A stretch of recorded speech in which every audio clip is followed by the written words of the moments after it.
Hi there. No. You know, you never really know if it's working yet. If it's working until you turn it on and try to make it work. There we go. No, that's wrong. Oh, because the mic was up there. You can't leave it up there.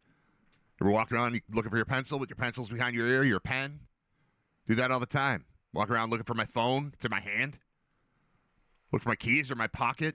Just now, trying to find the source of the problem. And I'm wearing it on my head. My head's the source of many problems. Here's one current.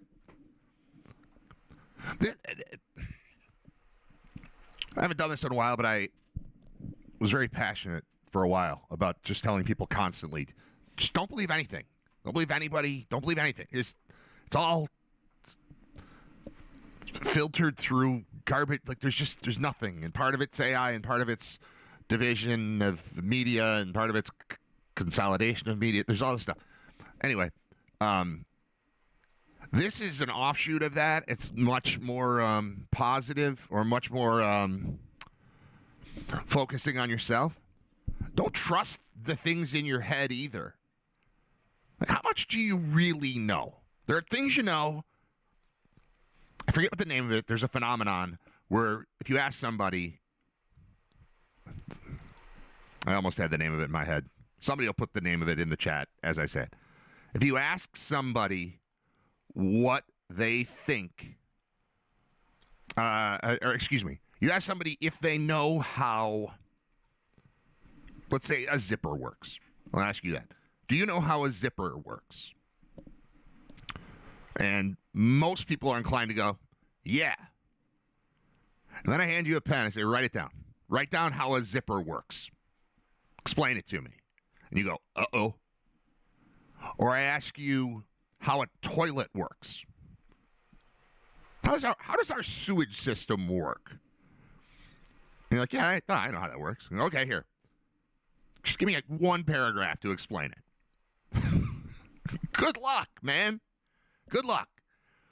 And I found myself in one of those situations just now. So I woke up way earlier than normal. I set an alarm. This is going to be embarrassing to some, but whatever. I set an alarm for 8:45 because I want all the chaos of the kids leaving for school to be done before I have to deal with it.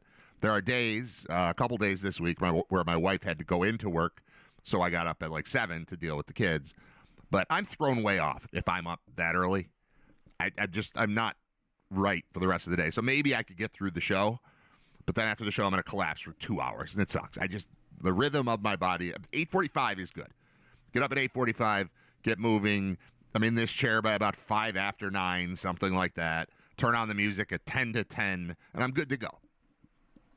Today I woke up super early, realized I want to discuss shower routine too, and how maybe there are times when I take a shower because I look and I see the same shirt on me again. I'm like, when did you put that shirt on? And I've been changing what I wear. Dunning-Kruger, that's it. I had Kruger in my head. Dunning-Kruger is exactly what I meant. Thank you, Nick. That's what I'm looking for. I'll change the shirt that I have over the shirt, but I know what's under here. I had on a Bill shirt that I don't know where it came from, but when I found it in my closet after getting out of the shower the other day, I asked my wife, like, where is this new? And she's like, yeah, you got it from so-and-so. I'm like, okay, all right, fine. And then this morning at 7:15, I was in the bathroom. I look in the mirror. And I'm like, oh, this is that Bill shirt. I go, how long ago did I actually have that conversation with her? And I think we determined it was probably Tuesday, which is not as bad as I thought. I thought it might have been like Sunday that I just had that shirt on. I keep changing the stuff over the top of it. I've changed, socks and underwear and stuff. But I just had the shirt on, which tells me, dude, you haven't taken a shower since Tuesday. So at 7:15, I was like, well, I better take a shower. So I look pretty good today, huh? Pretty clean. It's crazy. So being up that early, I was like, you know what? I'm ready for the show. I've got tons of stuff plus Scott Wilson. And I don't need to, I haven't gone online. If anything happened overnight, I am unaware of it. So let me know if anything crazy is happening in the world, because I haven't looked it up. And I'm down a screen here, so I can't just have that up there. I'm okay. But I was like, I'm going back to bed. So I got up, I showered, I went back to bed, and didn't get up until 9:45. And then when I got up at 9:45, I went, I'm hungry, but I'm not going to eat like a meal. So I went upstairs. I'm like, toast. I'm just going to have a piece of toast. That's what I want to do. And while the toast is toasting, I have a thing in my head about a podcast I heard recently about the differences between bread in Europe and bread in the United States, and how our bread is so packed with things that are terrible. Like, in order to preserve shelf life, they did this. But then that caused the problem, so they had to do something to deal with that. And then that caused a problem, they had to do something. So there are all these additives, and just how bread, American bread, is, while often delicious, kind of like poisonous, like packaged bread. Well, we've got some up there anyway, and I'm eating a piece of toast, and I don't really care. But because I just heard that podcast, I decided to start looking at the ingredients while the bread is toasting. One slice of bread, and I took the end because nobody likes the end. The end is fine. But that's all I had. And while I'm reading it, I'm looking at the ingredients, expecting to see, a horror show. And one of the top ingredients on there was riboflavin. And I don't know what I would have thought if you asked me, what is it? Is it a positive? Comes down to, in my head, is that good or bad? So once I had the toast and ate the toast, I came down here, and the first thing I did was look up riboflavin, because I think I've always had a positive impression of riboflavin. But looking at the word, it sounds like it's got flavor in it. That sounds like it's a fake flavor. And then it sounded like poison to me. And I was like, is riboflavin good? Or is riboflavin bad? And I realized I truly did not know. And I looked it up, and I put a poll up. I didn't even know I could do this, but as I was doing it, I was like, oh, what's that plus mean? And it meant that I could put a poll. So I asked, do you think riboflavin is good? And you guys are good at this. Right now, I think there's a way to close the poll. I don't know how to close the poll. Well, here we go. End poll. 88% said yes. 12% said no. Congratulations. You're correct. That, riboflavin is the same as vitamin B2. I didn't look up what it does, but you can have a riboflavin deficiency. And I don't think you could have a high fructose corn syrup deficiency. That wouldn't be defined online. So, looks like riboflavin's good. So you don't have to avoid riboflavin. Everything in moderation, probably, right? Okay. That wasn't the plan for the show, but riboflavin was on my mind immediately before the show. How about this? B2, vitamin B2. Right. My first thought on riboflavin is that I'm 95% sure it's a major ingredient in Fruit Loops. Right. But is it one of the good ones or the bad ones? Seems like it's one of the good ones. Vitamin B2. What does it do for you? I didn't look it all up. I think this is good enough to know if we are pro or anti-riboflavin on the show. I don't need to know everything it does. I don't need to know everything about any of you either. A little bit goes a long way. You showed up. You're in the chat. You're contributing to the show. You're contributing to the growth of the show. That's all I need to know from you. So you guys are all riboflavin to me. You're Riter-flavin. I like it. Thank you. I don't want to totally. This show is brought to you by riboflavin. I don't want to be that guy because I don't have enough faith in it. But just is it a good guy or a bad guy? It appears riboflavin is a good guy. And that's something that I learned today. I also learned that, I'll post this as a question. This doesn't work as a poll. Oh, let me throw this out there. It's flooded outside, and I'm 4.5 feet, I would say, from the sump pump. So if you hear rushes of water, that's not, I'm not on a toilet. It's just happening. It's very floody outside. The backyard right now looks like it typically looks in April, early April, I would say. There's a water problem. Apparently a creek used to run through this area or something or some crap. So it takes a little while after winter for the yard to become like usable, and it's just a big messy swamp, and that's what it looks like right now. And it's January 9th.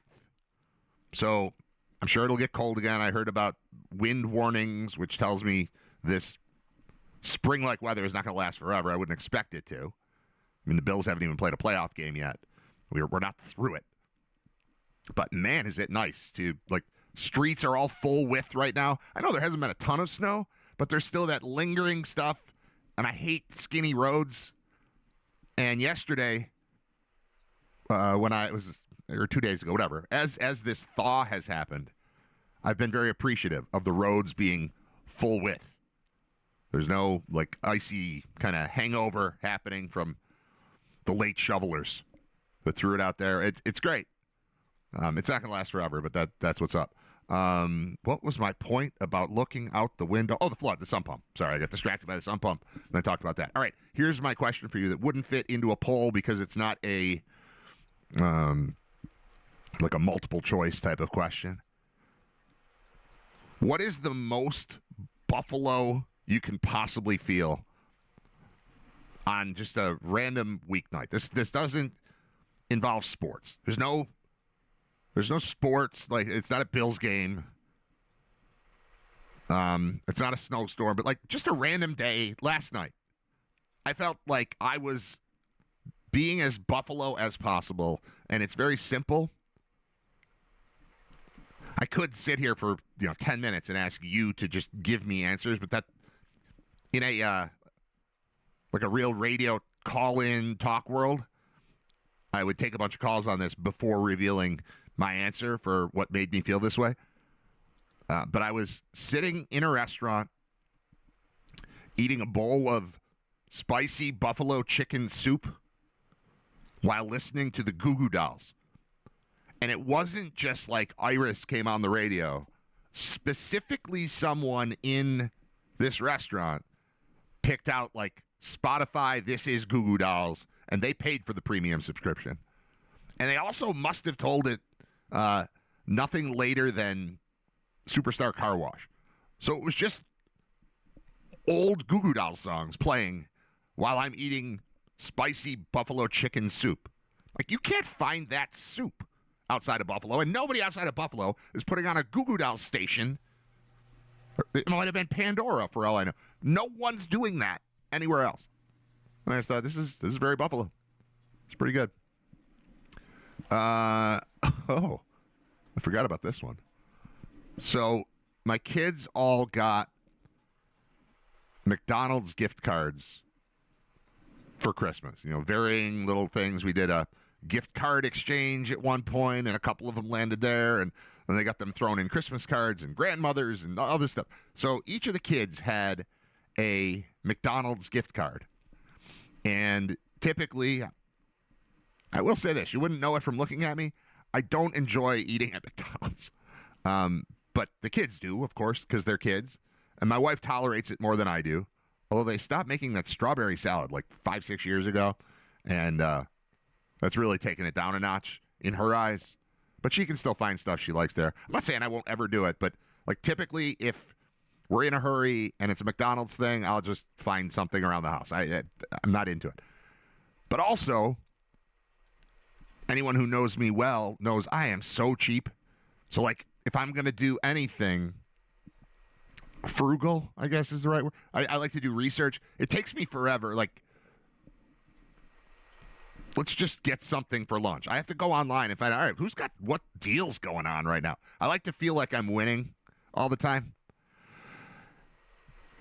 So when the kids get something from McDonald's, typically they get the $5 meal, or I think went up to $5.50, but whatever. It's fine. It's a value meal that's not priced like it's 2026. It's a double cheeseburger and 4 nuggets and fries and a drink, and it's $5.50, and that's fine. So that's, when we do that, it's usually just give me 3 of those or 2 of those, and then Drew just wants a big box of nuggets. But you can usually get that for $3 or something. So that's our typical trip to McDonald's. The kids having gift cards, my wife took them to McDonald's, like, get whatever you want. Like, it's your gift card. It's a gift. That's the beauty of this whole thing. So she takes them in, and of course, you can't order from a human being. Because they're using gift cards, she doesn't use the app. The app is definitely the way to go on every fast food place that I've seen. Fast food or similar. You're much better off doing that rather than going in, standing there, and then there's just a kiosk and nobody looking at you. So she decided, because the kids are using their cards and buying whatever they want, she's going to take them in. They're going to go into the store and actually order. Well, you can't order from a person, so they each have to order at a kiosk with a gift card. And my youngest son, Drew, who is 9, ordered his nuggets and his drink or his whatever it was, and a milkshake. There was a milkshake involved. Maybe he got like a nugget meal plus a milkshake or something. And a milkshake's like $5.50 or something. A crappy McDonald's milkshake is $5.50.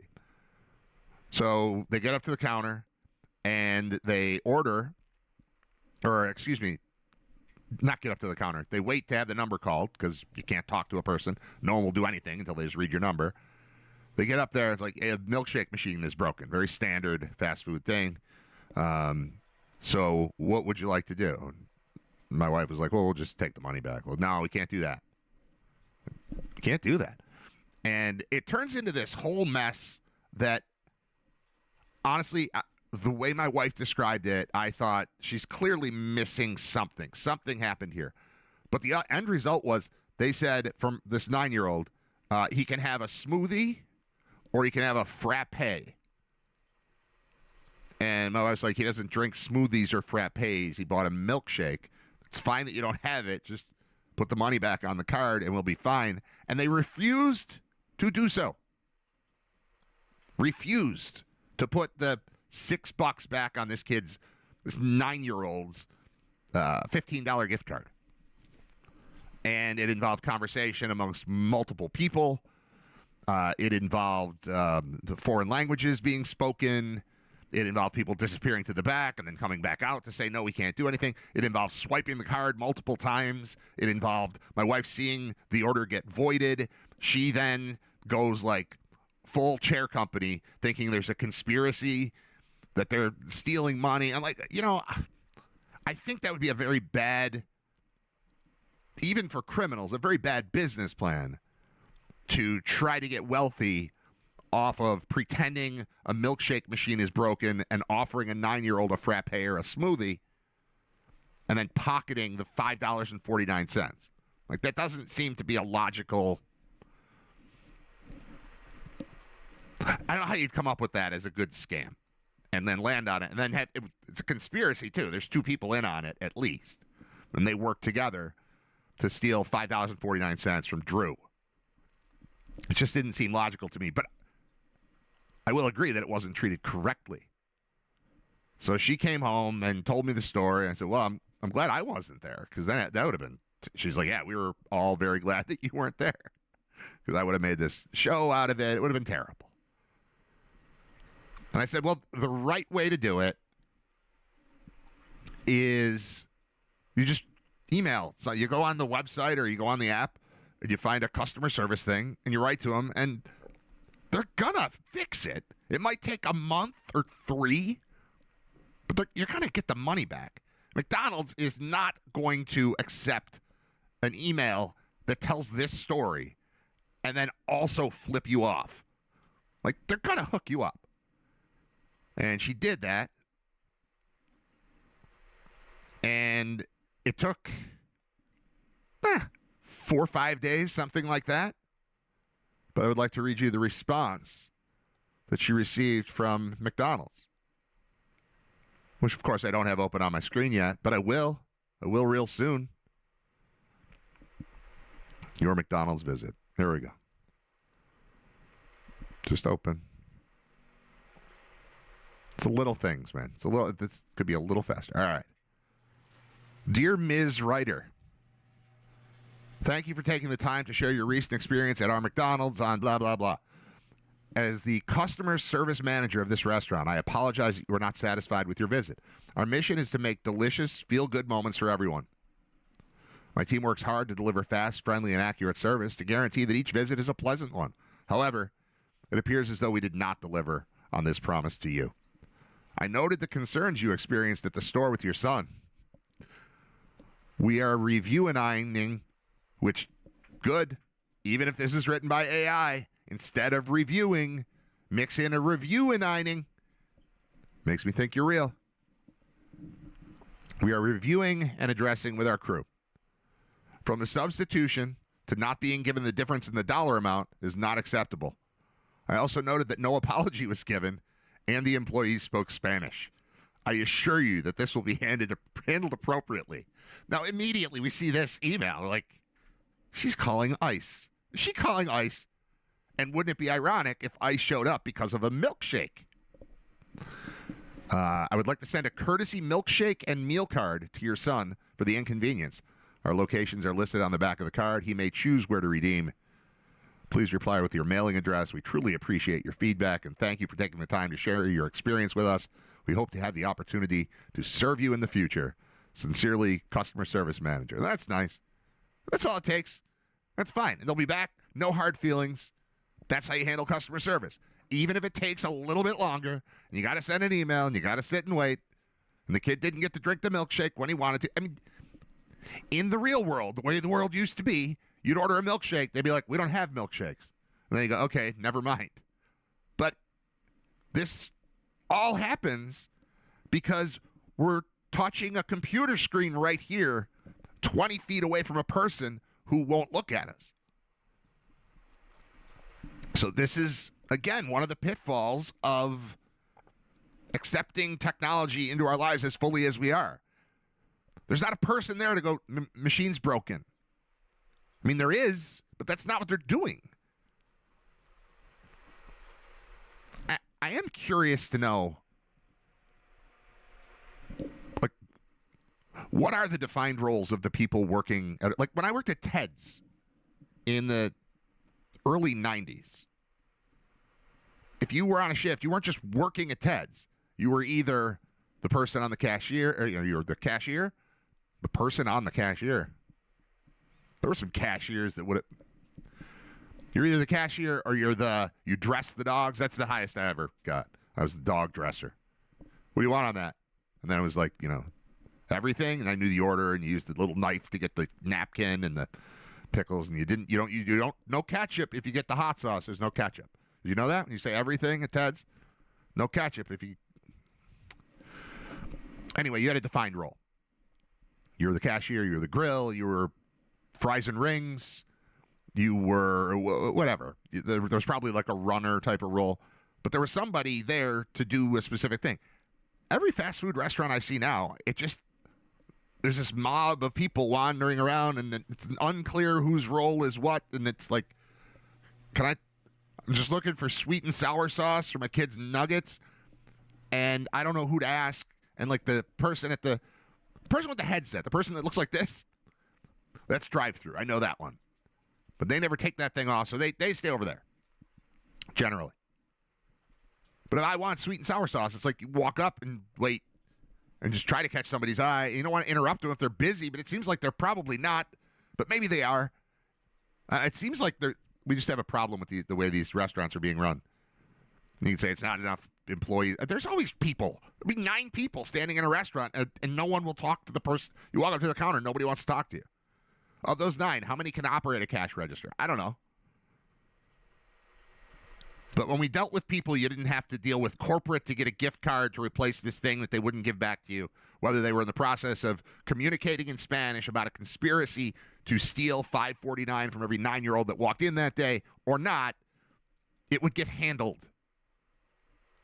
Be like, all right, can I talk to somebody that's not you two that are conspiring to steal money from 4th graders with gift cards a week after Christmas? You jerks. Give me somebody else. Give me the manager. I am the manager. That's when you write to corporate. I think that's the way it used to be, right? Is when your problem got stuck at the manager, then you'd have to go bigger. Now it's like, I don't know who to talk to, and nobody will talk to me anyway at the place. I wasn't even there. All right, I'm crossing that off. McDonald's gift card, done.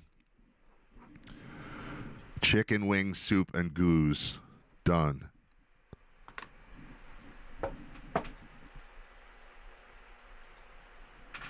I don't want to do any of the football stuff because Scott's coming on and we'll do all the football stuff then. All right, I'm gonna read. Okay, good. We've got a whole conversation about these restaurants. The arcade milkshake machine is never broken, FYI. I don't live around the corner from arcades, sir. Says, I've got a crazier story about Taco Bell. I have many crazy stories about Taco Bell. That's McAsinine. Good one. They couldn't just give him a new gift card? Yeah, they could have. They just didn't. It was like there was no one there who felt empowered enough to fix the problem. The problem is make the customer happy. Without going over the top. It's not, here's $100, but it's, sorry, that didn't work. Here's $5, and you want an apple pie? I can give you $5 out of my pocket and an apple pie. And then you write it up and you put it in the cash register. It's the way it used to work with people. All right. I got the cops called on me at Taco Bell like 3 years ago in a similar situation. This is why my wife and kids were all happy that I wasn't at McDonald's in this moment. All right, let's hear the Taco Bell story. So it's basically the same situation. I placed a mobile order for like 3 meals. We showed up at the drive-thru to pick it up. They told me they wouldn't serve it because they were too busy for a big order. Then they refused to refund because they couldn't because it was a mobile order. So I literally just put my truck in park at the speaker and was arguing with them. I placed a mobile order. Okay, separate one. Then he got arrested. Or the cops came. Doesn't mean he got arrested. How did that get resolved, Coach? If it's down here in the chat, don't worry about it. But please make sure that the resolution is in the chat if I'm going to continue reading through the chat. Here's a McDonald's story from AC Man. I placed the order and the card was declined for being expired, but the order still went through. Okay. All right. Back to the Taco Bell story. I eventually moved to a parking spot once they said the cops were on the way. He parked next to me. We went in and then just left without even talking to me. Or they just left without even talking to me. Okay. Then they came out with the food like 15 minutes later. It was wild. Basically the same situation Brad is talking about, but like $30 or $40. Hopefully they didn't tamper with your food. That's a thing. Can't say I've ever had any bad situations at a fast food place before like that. I want Long John Silver. That's I got a Long John Silver story too. I've been obsessed with the fact that Long John Silver doesn't exist around here really for a while because I didn't go there a lot as a kid, but I remember Hush Puppies just being awesome, and I loved them. And then I found out that there's a Long John Silver in Batavia. And ever since we moved to Amherst, Batavia doesn't seem that far away. When I was in Cheektowaga, it did. And we go to Darien Lake constantly. We have passes for there for the past few years. And so I'm near Batavia all the time. And the one day, must have been this summer. Yeah, this summer. I took 2 of my kids and 1 of their friends to Darien Lake. And I said in advance of the trip, I'm like, all right, here's the deal. We're leaving here at like noon, or it was like 11, whatever it was. We're going to Long John Silver's, and then we're going to go to Darien Lake. You guys get to do whatever you want all day, but we're eating at Long John Silver's. I'm buying lunch for everybody, including the friend, but I'm going because I want Hush Puppies. And we got there, and I wanted fish too, and the fish and the fries and the vinegar and the tartar sauce and all that. Placed the whole order. Got it. I'm like, can I get some tartar sauce? They're like, we're out of tartar sauce. Like, Can I get some vinegar? We're out of vinegar. At this point, I don't want the food anymore. I wanted the whole experience. I drove. Also, that Long John Silver's in Batavia is nowhere near Darien Lake. If you're coming from here, like Amherst, you get off at Route 77, you start heading south, you could spend the next 12 minutes and get to Darien Lake, or you could turn left for 15 minutes to get to Long John Silver's. Then you got to come back 15 minutes and then still do the 12. It added 45 minutes to the trip. I felt like it was going to add 10 minutes to the trip. I just didn't want the food anymore. And then it was dried out. It was just terrible. And there was a moment. No, I'm not going to tell that story because that's accusatory. There was a moment that made me really question the if they're up to health code in there. I shouldn't say I'll never go there again. But now my entire family, or at least the two kids who were there with me, are disgusted by the place.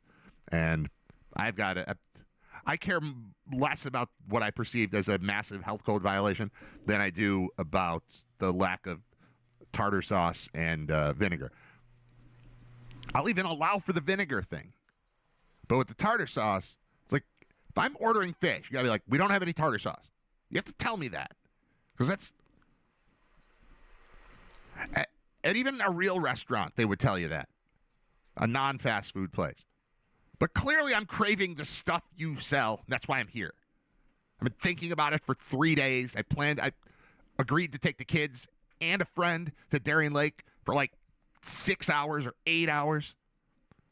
And the positive part for me was I was coming here and getting all these things that are terrible for me. And I'm going to like them. I feel like there's an obligation to be like, I'm sorry, we don't have this thing that goes directly with that thing.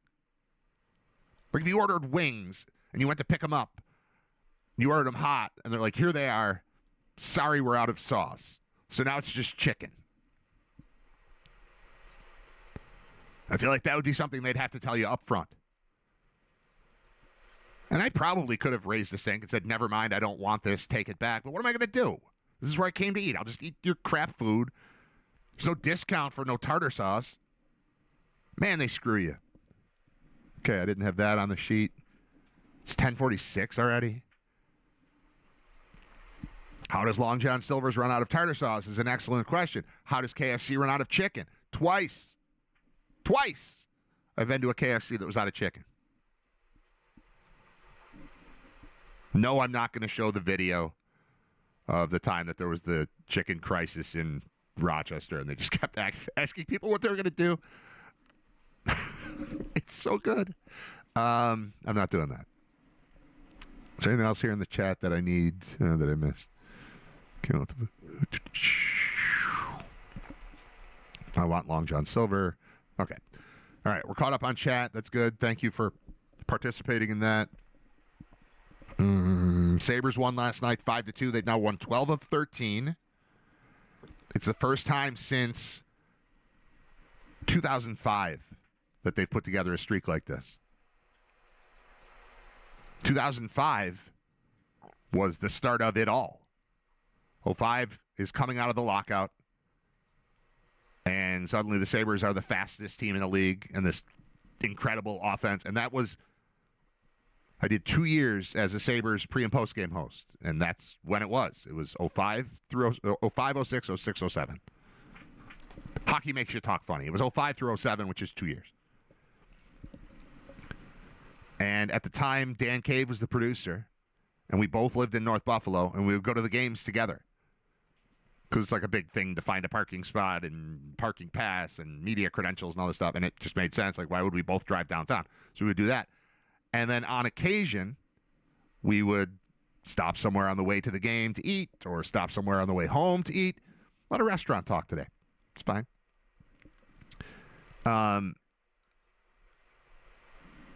I hadn't thought of it in a while, but Dan and I still both remember the moment where we realized the Sabres had people's attention.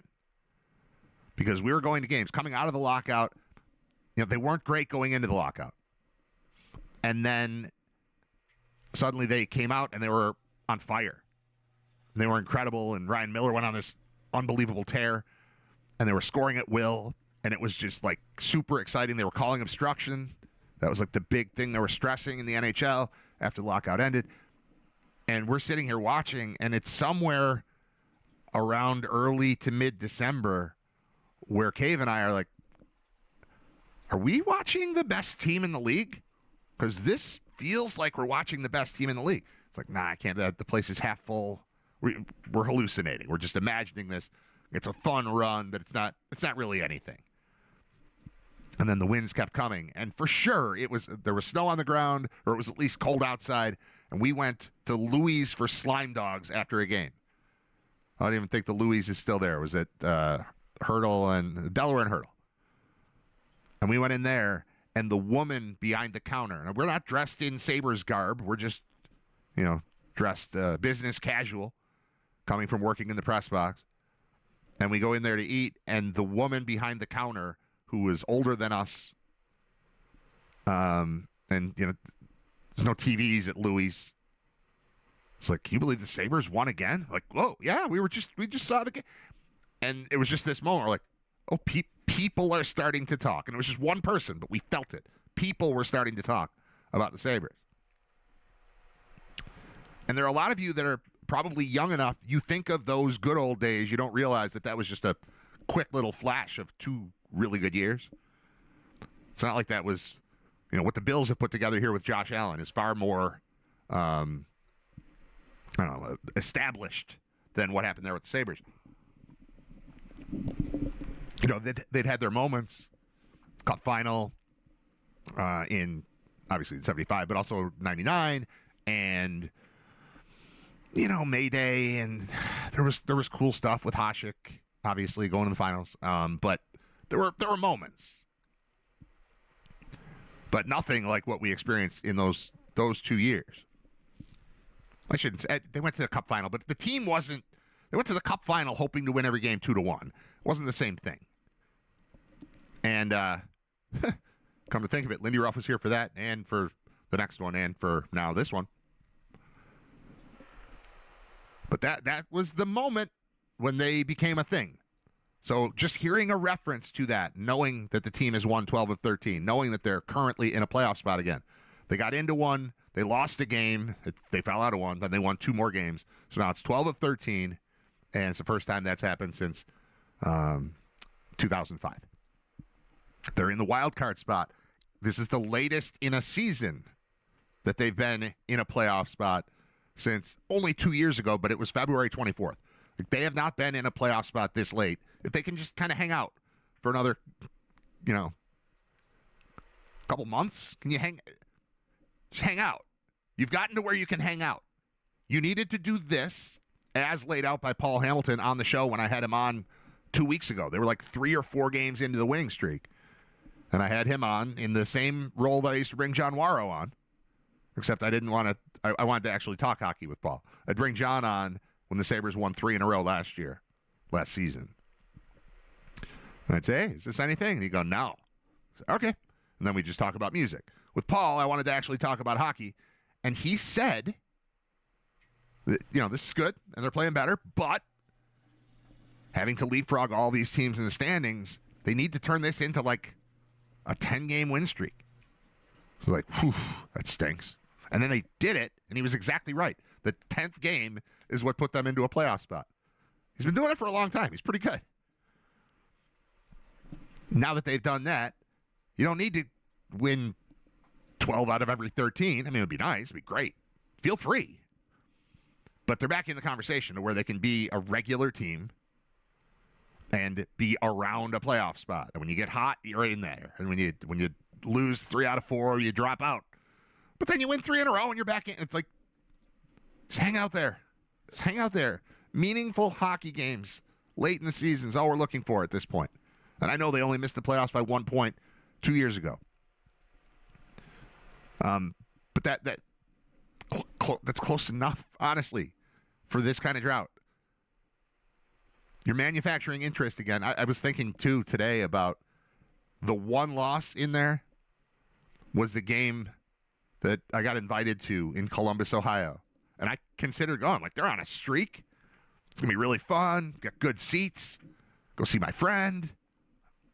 And I decided, no, I can't do that because we have too much stuff going on here, and it's going to strand my wife and make her have to run everybody to everything. I can't do it. And that's the game they lost. Imagine that, 6 hours each way in the car to see the only loss over the course of 13 games for a team that I've watched on TV 2 or 3 times this year, maybe one full game. The way I watch Sabres hockey the most is I go to trivia on Tuesday nights, and it's on a TV behind me, and John Fuller tells me when they score because he's facing that way. That's how I've been watching the Sabres for the last several years.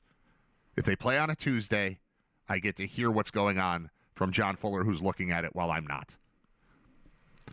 And I'm going to go to Columbus. Like, I almost was like, yeah, I'm going to get in the car for 6 hours and go to Columbus because this is cool. And had I done that, I would have done what my Uncle Jim did, which is drive down there and witness the only loss in this entire stretch. It stings. All right. Is there anything else on here that I want to do before I have Scott on? That's for Scott's. Major League Baseball. I wrote this down. I never read the article. I just wrote down the headline. MLB commish floats idea of dissolving AL and NL. I don't think I like that. There's a whole article about how college sports are broken that was crazy. Oh. Has it occurred to anyone else? Again, this is... Sometimes I think I am fairly intelligent, but I know that I have blind spots and I miss things. It was just last night that I saw a commercial where Dawson Knox is doing a injury attorney commercial, and he's number 88, and they have a bunch of 8s in their phone number. And I was like, oh, yeah. That's a lot like the James Cook one, where he's number 4, and then the injury attorney has all 4s in his number. And I just want to know which commercial came first. Like, did one blatantly rip off the other? And also, did the same person write the ads for both? Was it like an idea for both of them at the same time? If that's true, is there a conspiracy between injury attorneys, these two big ones who have phone numbers that are all one digit, they're all the same digit? Is there a conspiracy between the two of them to keep away the people with regular phone numbers? Are they working together? Because it's pretty unusual that in the same month, whatever, 2 months, let's say, a commercial pops up where the number of the Bills guy matches the phone number, sort of, and then the other one matches that, and they both have commercials that both air. I watch so little television. That doesn't mean the screen isn't on. I watch movies and videos and things more than anything else. Sports. I don't watch a ton of television, but I picked up on this. I mean, are they working together? Is that one agency? What the hell's going on? A lot of conspiracies in my head today.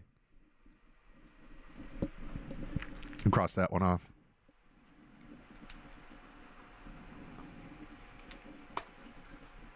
I can cross off toast and riboflavin.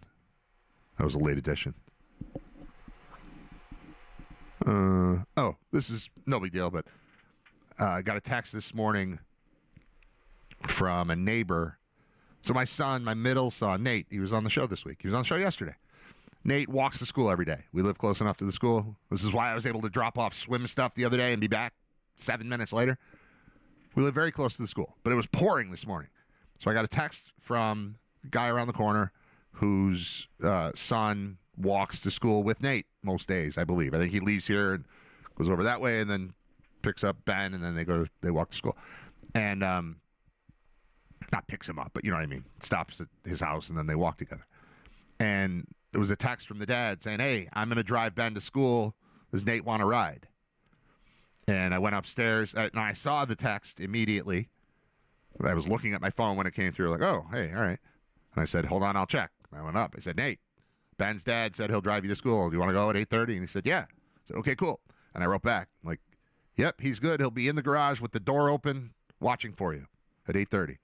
And he said, great. And I sat down and I thought, do other people feel like it's a major accomplishment to reply to a text immediately at 8:11 a.m.? Because I am not usually awake at 8:11 a.m. I would usually get that text and be like, oh, sorry, I missed it. My phone was on silent. I'd be like, no, I was sleeping. I was asleep till 8:45. And you texted me at 8:11 asking about something at 8:30, and there was nothing I could do about it because I can't answer texts while I'm sleeping. I honestly felt like, and this is pathetic, it's probably because I had taken a shower already, too. Like, I'm up and showered and looking at my phone and on it at 8:11. I just wonder if that's what it's like just to go through life as a regular person instead of a weirdo like me. Does that feel like an accomplishment to anybody else? Like, hey, he texted me at 8 o'clock. I wrote back right away. All right, I'm going back to bed. I did something today, and I actually did go back to bed. All right, we're gonna do a quick timeout and then return. Scott Wilson's gonna be here. It's Riter Radio. It's episode. I didn't even tell you. I didn't write down the episode. Oh God, 240. It's episode 240. It's Friday. I'm gonna mark that on the sheet. Episode 240, Friday, and it is January 9th, 2026. Good. Sit shuffle and see what happens? I think so. Let's check in with Riter Radio's senior football correspondent, Scott Wilson.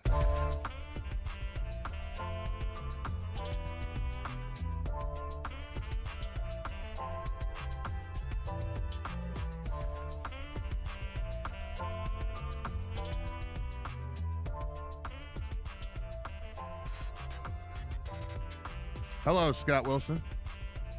Hey. How are you, man? Good. Got a little bit of that jazz elevator music going here. It's a little sultry. Like that. A little sultry for you. Yeah, it's pretty sweet. What's happening, man? What's going on with you? Nothing much. Just enjoying. This is, last night started a long weekend of playoff football. It's so cool. It's so cool. Waking up yesterday and thinking about the fact that we're going to rip through, I'm already thinking about the NFL playoffs more, as, a lot of people in Western New York are. But to wake up and go, wait, I've got that tonight, and then I've got that tomorrow, and then the whole NFL thing kicks in, and they're doing Monday Night Football again for the playoffs. So 5 straight days of nothing but playoff football on TV. It works for me, and I'm sure works for you. And that game last night was, that was barn burner. I mean, to have, I don't know, what was it, 4 lead changes in the fourth quarter. I didn't turn it on until very late in the second quarter because I was out doing other stuff. But from the moment I watched it was just super compelling football. Yeah, it was a very tight game. Miami really dominated the game. They would continually shoot themselves in the foot, whether it be through untimely penalties or dropping 4 interceptions in the game. Yeah. It was that was crazy. Just in the time I watched. It might have been dropping 4 interceptions in the third quarter. Yeah, it was insane how many times it looked like, oh, this is clearly going to be an interception, or there's a tipped ball and the guy right there and it just goes through his hands. So Miami kind of kept Ole Miss around, and to Ole Miss's credit, they capitalized on it. And, the problem ends up being for Ole Miss that they couldn't get Miami off the field on third down all game. And especially that last drive that turned into a touchdown, they had 2 opportunities with third and long situations to get Miami, I don't want to say off the field, but force the field goal that would have sent it to overtime. Yeah. And they gave up the first down each time, and especially the first one when it was stretch on the stretch on the sideline. Stretches out and gets it, Yeah. and it changed the entire thing from, all right, we're gonna try and keep our timeout so we can set this up into field goal range and take it to overtime, to they get that first down to, oh, okay, all right, now we're going for the win. And it just took a different tone from that point on. And yeah, that was a really good, interesting, compelling game from start to finish, where, it's hard to pull for the SEC when they're just rammed down your throat about how great they are and how much better they are than everybody else all the time, endlessly. Ole Miss was actually one of those rare SEC teams that felt like they actually had a good story and a good reason to be there. And being able to, in that game, I don't like Miami, but I like the ACC. I don't like Ole Miss, but I like the thought of Lane Kiffin sitting on a couch somewhere having to watch his team go to the championship game. Yeah, that's what I was pulling for. Without him, I think would have been incredibly compelling. But I'm happy the way it worked out, because this is now the 3rd straight year there will not be an SEC team playing for the national championship, despite every year being told how it's an absolute gauntlet and you can't believe how hard it is, and that they're so much better than everybody else. It's not even close. And then how Alabama, even though they've got 3 losses, certainly deserves to be in there with the schedule they've played. And then leading up to the game that Alabama has to play, we see all of their quote unquote good wins get blown out by other teams in bowl games. And then they go up there and face Indiana and get demolished by 5 touchdowns. I'm okay with Miami winning if that's what it takes. Because, and I saw this stat too, since 2020, if you withdraw Georgia from the SEC against Power 5 or Power 4 now opponents, the SEC 68-61, which is 500, and just like everybody else. So, they've got one good team, just like most conferences. They've got one exceptional team, and everybody else is just kind of swimming in the average. But because they get the most publicity, they're looked upon as the best and the greatest. I'm sorry, you can't be considered that if you go in 3 straight years and you don't have anybody in the championship game. That reign is over, and I think that it's very interesting that once you start the NIL period and the NIL era started, and from the point that it officially started, there hasn't been a team in the SEC in the championship game since it became legal Right. to pay your players. And everybody else got to do it too. Yeah. The X factor of a Southern guy who went to Ole Miss that owns a car dealership being able to throw cars at guys and all the stuff that they could do under the table down there. Once all that is removed and everything is even, they're just like everybody else now. And it's even the playing field, and the SEC's been left out. I didn't know for sure who I was rooting for. And I honestly, it's the Kiffin story and the fact I liked the baby blue uniforms. I liked watching Chambliss in the last game. I even liked, him and his mom getting together before. I don't know. There's just something about it. Carson Beck's always rubbed me the wrong way. And Ole Miss isn't a traditional power. Yeah, they had. I mean, they won 10 games when Eli was there. Fun run with Eli. That was cool. And they had that crazy overtime game that probably also was when Eli was there, right? That's that stupid 6 overtime game. Who would they have even been playing? Maybe Arkansas. I don't even know. That was way back in the day. That was before Eli. Okay, but that's what I think of when I think of them. I think of Eli and that in the last 25 years, and I like non-traditional. I think that's cool. I will also say I don't like Miami because I have found myself. They were talking last night about the Penn State game, the Shane Conlon, Vinny Testaverde. I remember that one and rooting against Miami at the time. I rooted against Miami, obviously against Ohio State when the Buckeyes won it after the 2002 season. I rooted against them playing against Syracuse. I've got a history. I don't like the colors. I don't like the Dolphins. But they're kind of a villain that I enjoy having around. So I'm kind of excited to watch them go, and I will for sure be rooting against them. Hoping to see them lose the title game at home. That'll be fun. But it's not the same team as it's been, and I feel better when they're involved in the conversation. I didn't like how many years in a row the Detroit Red Wings were not a part of the conversation in the NHL. They were so good for so long, and then they vanished. And it's that's missing.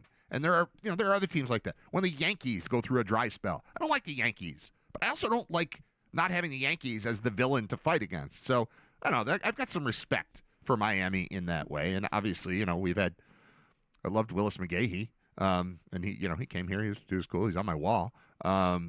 I don't know. They're going to be playing the championship game at home, and the opponent will be either Indiana, who is the story of all stories, or Oregon, who, despite all their notoriety and uniforms, have not won a championship here in the modern era. Yeah. So it's going to be very easy to root against them when they've got a murderer in Ray Lewis on the sideline storming around, and Michael Irvin, taking off his belt and doing lines of blow, and the whole thing. He seems way crazier now than he did ever before, right?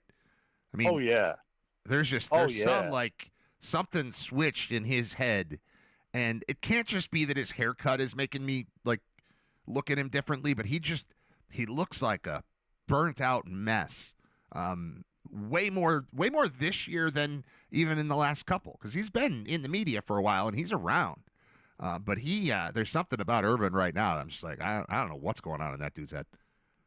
Yeah, there's a great video of the game-winning touchdown last night. Carson Beck scrambled and ran it into the end zone. And it's a video of somebody that's on the sidelines in that corner of the end zone, like back a little bit, probably about 5-10 yards away from it, behind where the photographers are. Okay. And there's like 7 or 8 photographers lined up, and Carson Beck is running directly at them for what is game-winning touchdown. So if you can imagine, that is the shot that you're paid to get.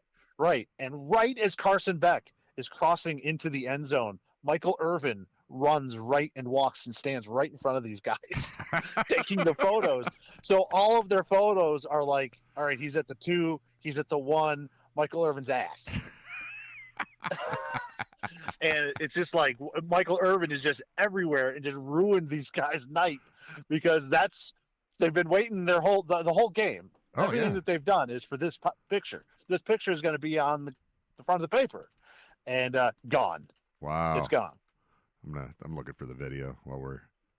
So it's going to be easy to root against them no matter who wins tonight, whether it be Indiana or Oregon. I might as well get my pick in here now, since we're talking about it. There's only one game I can pick from.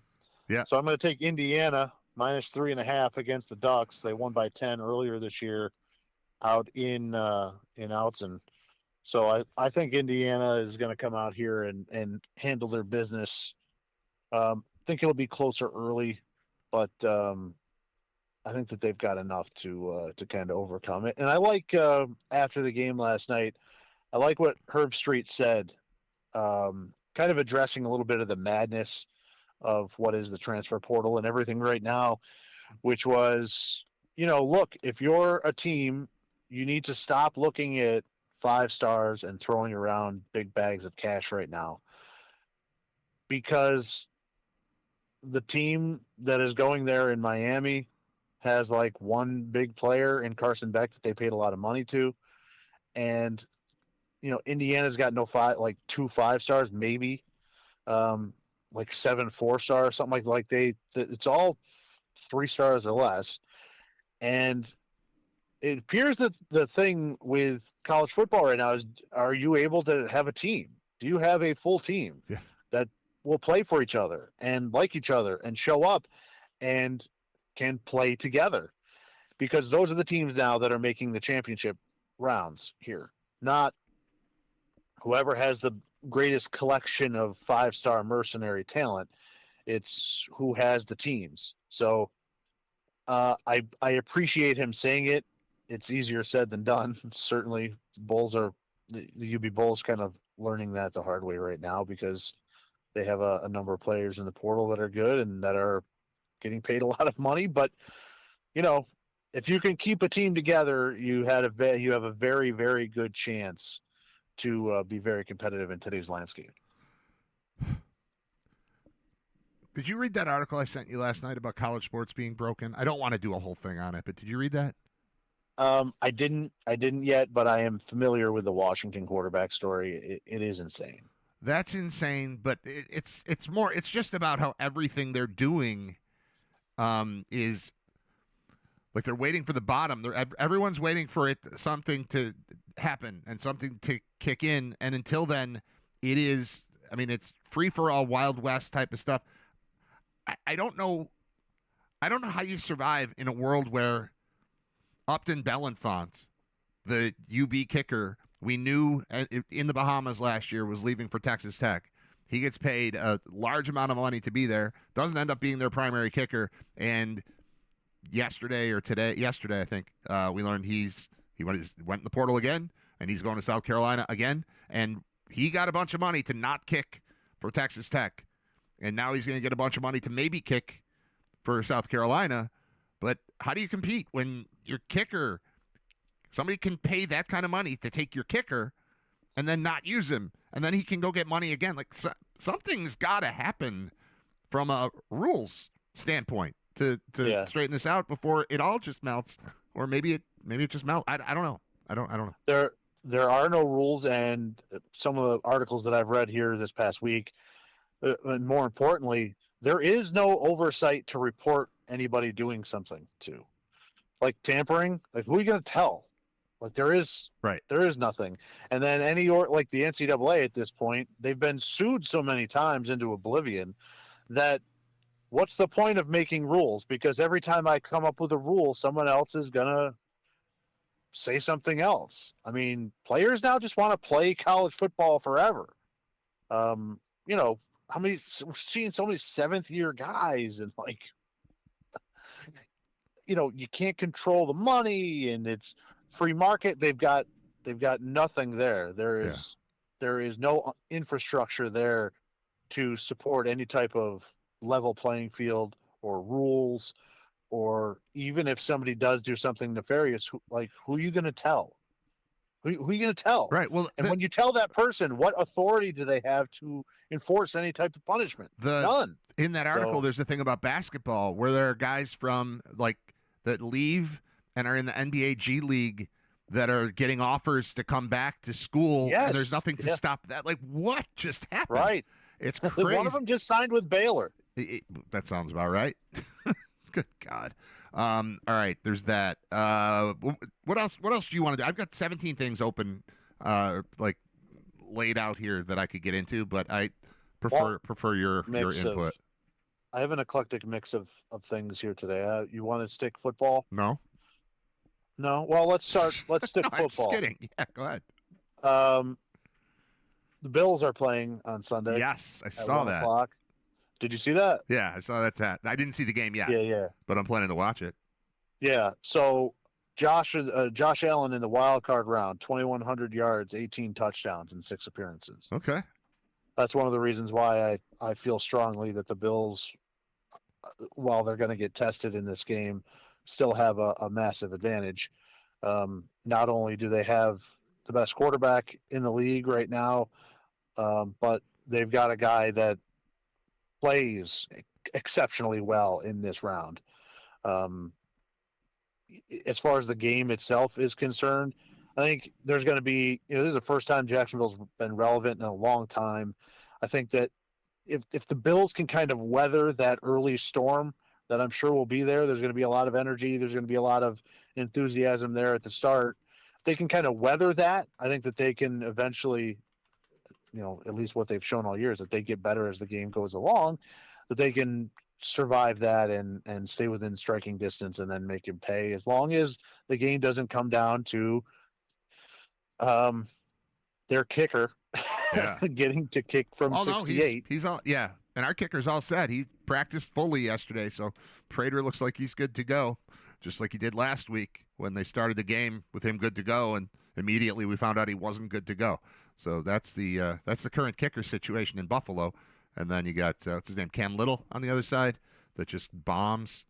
I don't want it. I don't want the kicker. I don't want to be talking about kickers on Monday. I just if you're talking kickers, you're probably going to be sad. Yeah. Come Monday. I mean, I was trying to petition for the Ole Miss kid to just get on a plane to Jacksonville and head down and just slide in. You don't need. I know he said he's planning to come back, but can he just declare? Nobody's going to draft a kicker. Just come on over. Come on, just sign him. Okay.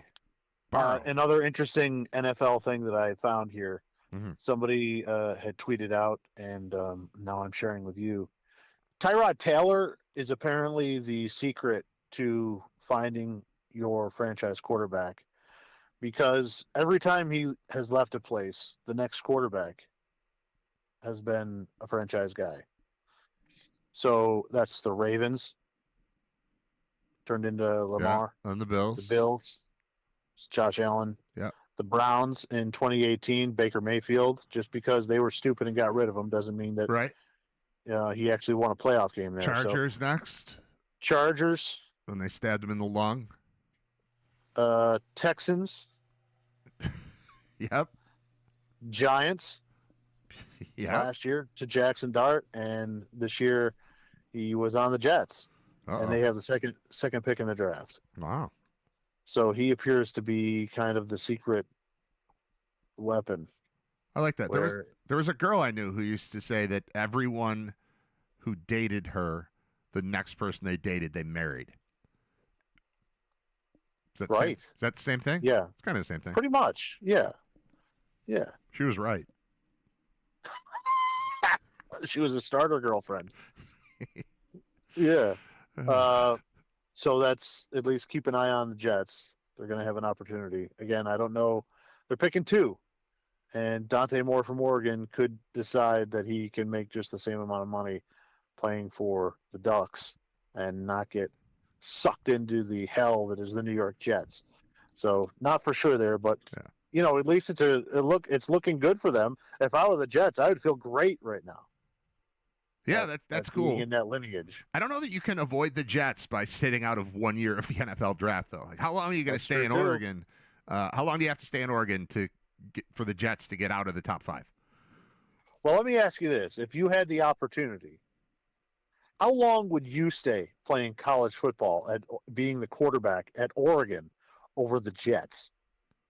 As long as possible. Until the senior girls thought I was too old. I remember being in school, and I'm 20 or 21 years old, and there was a guy who would come back for homecoming and be like, why is that guy still coming? He's like 28. And it was weird. It's not that, obviously, at this point, like a 7-year gap in age. I've got friends that are 20 years older than me and 20 years younger than me. So it's not that weird now. But at the time in college, because what I do remember about college is thinking no one else matters. If you're younger than me, you're dumb and you don't know anything. And if you're older than me, you're old and shot and not living the college life. Like, when you're in college, the only people who matter are college people. And maybe if you graduated 1 year ago, maybe you're okay. But other than that, like, the world revolves around people ages 18 to 22. So once I felt uncomfortable in the crowd, and not just with the women, but like with the guys, like, why is he here? Why is Uncle Brad still around? So that's what would make me leave. But other than that, I would stick around as long as possible. Right. Over the Jets. So right. That's still up in the air. I saw some interesting stats. We didn't really talk about it. The closing of the stadium. Well, I guess until the Chargers are eliminated, I guess technically it's not officially right, closed. But let's just go with it. Right. The closing of the stadium and the last game was just, that's the way you go out. You just put a bunch of nobodies on the field. Invite the Jets beat the over. crap out of the Jets. Yeah. That's a good way to go out. I have some stats from the stadium. Final numbers. All right. Bill's 16-3 in the playoffs. All right. Let's try to think of the losses here. It was Jacksonville in '96 was the first loss. '96 season was the first loss. They lost to Burrow here, and then they lost to Mahomes here. So that's it, right? Yeah. Yep. There you go. Yep. That's pretty good for a 53-year stadium. Now, they didn't play in a playoff game there until, I want to say, 1987 is the first time that they played in a playoff game there. So wipe out the first 14 years of it. But right, and there's the 18 years there in the middle. But even that, and they missed the playoffs. But 16-3 is a good record. That's why I couldn't fathom them losing to the Jaguars when I went to that game. And it's still my least favorite game in history. And it's what gives me a little bit of pause before I just say, yeah, the Bills are going to romp this weekend. If it was here, I think I would feel that way. It being down there, there've just been weird things with Jacksonville, weird games down there. The London stuff that's happened, there's just like a bad juju around Bills Jaguars. And so I want to just write them off, but I'm a little bit cautious just because I've been through this before. More stats. You got more stats. Yeah, 3 teams never won there. Do you know who they are? Tampa never won there. That's right, the Buccaneers. I would think it would be someone else like that. Atlanta, maybe? No. Oh, no, they're the Bobby Rainey game. I think that was down there. Doesn't matter. I don't know. The Packers and the Cardinals never won Okay. at the Ralph. Have the Cardinals been there? Oh yeah. I guess technically they would have to be. I can't ever picture a game. I don't think I ever saw the Cardinals play in person. I remember the Packers coming here a couple times, but feels like I've the Cardinals seen the never Packers did. play there. Have you? All right. Who won? Yeah. The Bills. Oh yeah, right. All right, those are good stats. Do you know who had the most punts there? I would say Brian Moorman. Brian Moorman did 438. Yeah. Do you know what player played the most games? Oh, this is a good one. In Jim the Richard. Ralph? No. No. Andre Reed played 124 games. That was the next name I was going to say. Or 121. I can't tell. My writing is messy. It's okay. Andre Reed he's- was the guest speaker, like the keynote speaker, whatever you would call it, at the when I got inducted into the National Junior Honor Society. I ever told you this story? No, my goodness, what an honor. Yeah, it was pretty big. It's a junior honor, but it was at West Seneca East Junior High School in, I don't know, 1987 or 8. Andre came in the league in 85, I believe. He was in the same draft as Bruce. So he was like 2 years in, maybe 3 years in, was not anything yet. He was okay, but it was like, I don't know, we got Andre Reed, we got Chris Burkett, kind of the same thing at the time.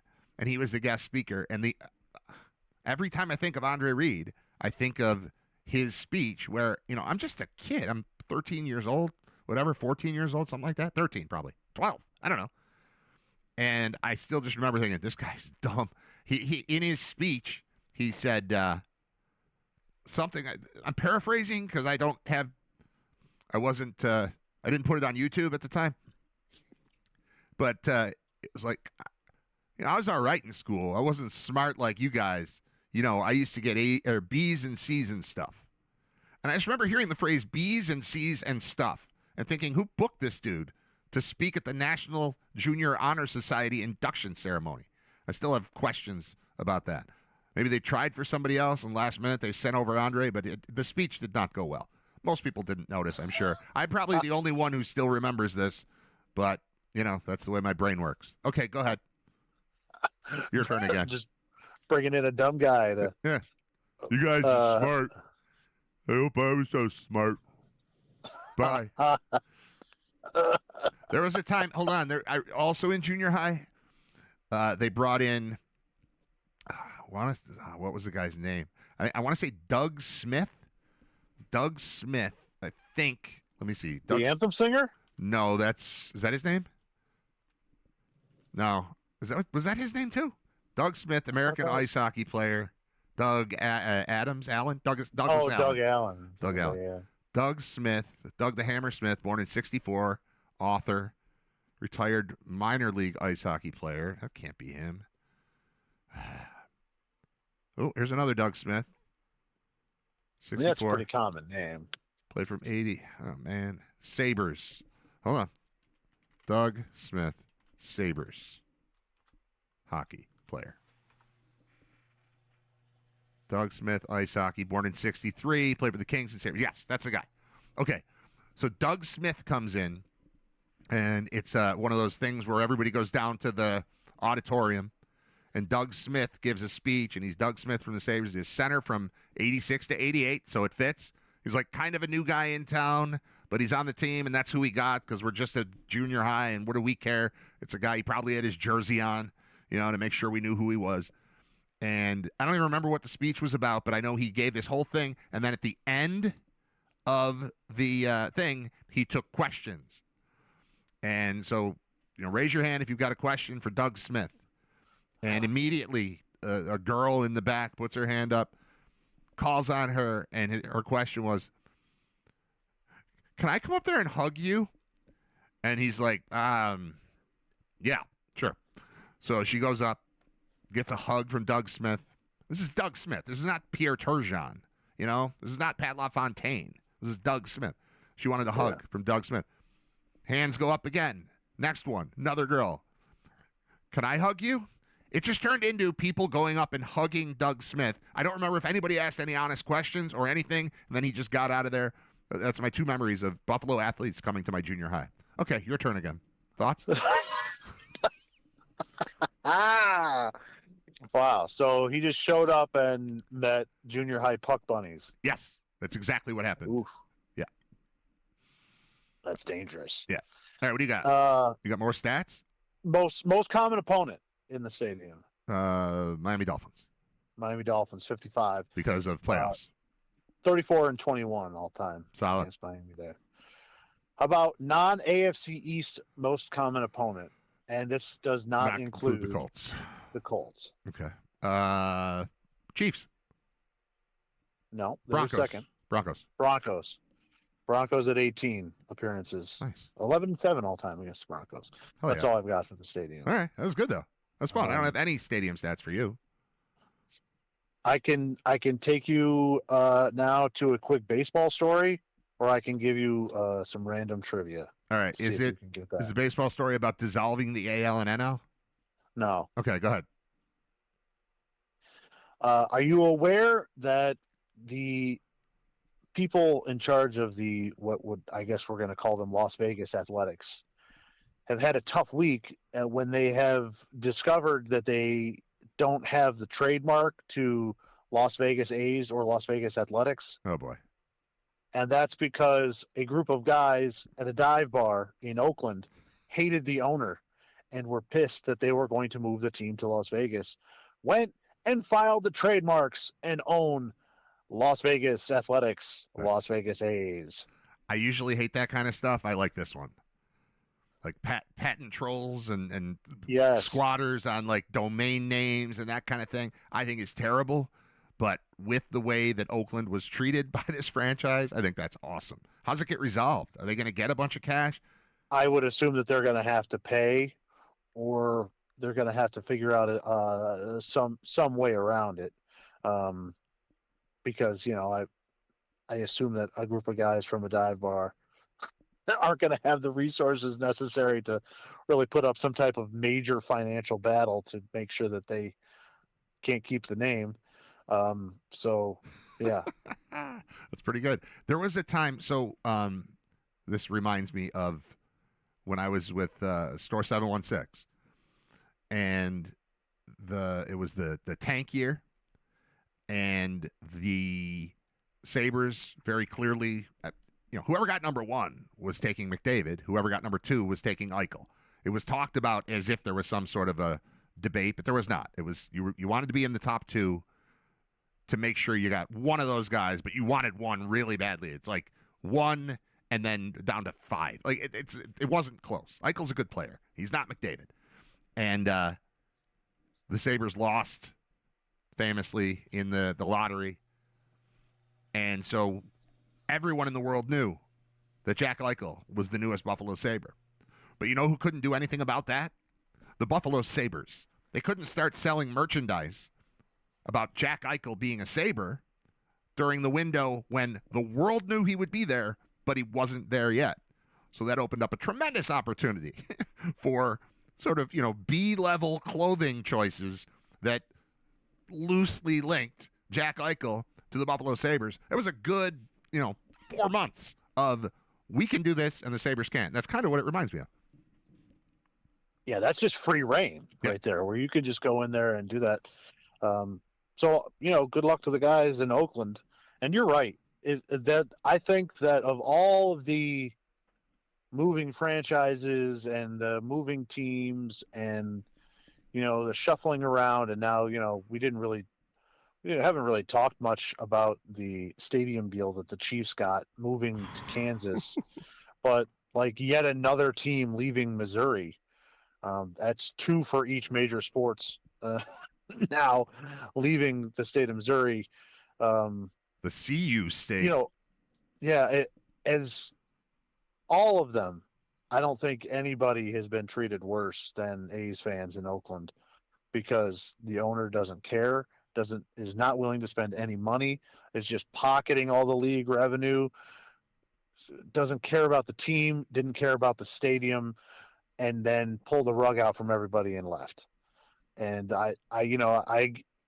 Cleveland, I guess the Browns, like a charter franchise basically of professional football, leaving and then immediately winning. That sucks.